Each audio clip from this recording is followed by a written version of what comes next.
Hello everyone.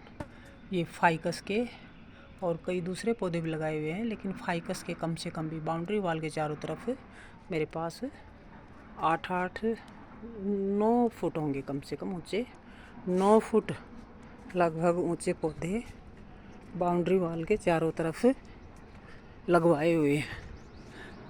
ये देखिए, तो खूब सारे मेरे पास पौधे हैं। पहले मैं इनकी कटिंग जब होती थी तो ऐसे ही बाहर फेंकवा देती थी कहीं भी, और उसको जब भी हम बाहर डालते थे तो ये जो आवारा पशु हैं, गायें घूमती रहती हैं, वो बड़े चाव से खाती थी।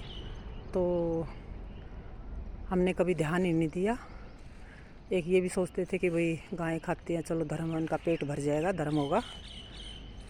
लेकिन जब से मैंने किचन गार्डनिंग शुरू की है तो तब से मैंने सोचा कि अपने पत्तों की क्यों ना खाद बनाई जाए, क्यों हम पत्तों को बाहर फेंकें।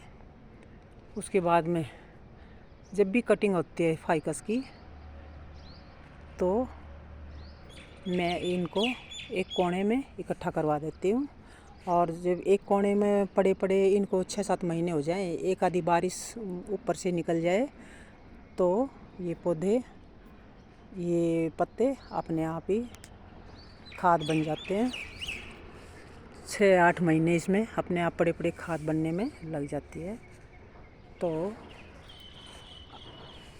पौधों को जब भी मैं लगाती हूँ उससे पहले क्यारियों में इस पत्तों की खाद का मैं प्रयोग करती हूँ, और उससे मेरी फसल बहुत ही अच्छी होती है और उसमें फ्लावरिंग और फ्रूटिंग ज़बरदस्त होती है।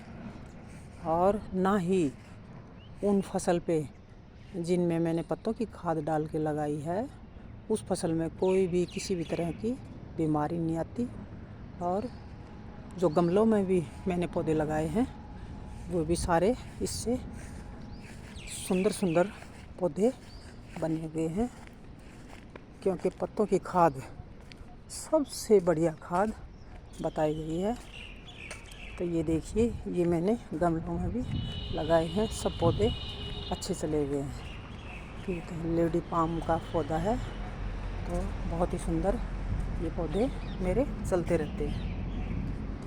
तो पत्तों की खाद का प्रयोग मैं हमेशा ही सब्जियों और पौधों में करती रही हूँ, और ना ही मुझे कोई बाज़ार से खाद खरीदनी पड़ती है और ना ही कोई स्प्रे खरीदना पड़ता है। मैं अपनी घर में ही खुद वेस्टेज से अपनी खाद बना लेती हूँ। कुछ तो किचन गार्डन में प्रयोग हो जाती है और कुछ गमलों में प्रयोग हो जाती है। और किचन में जितना भी हमारी साग सब्जियों की वेस्ट निकलती है, छिलके हैं, फलों के सब्जियों के छिलके हैं, उन सब का मैं खाद बनाने में ही प्रयोग करती हूँ।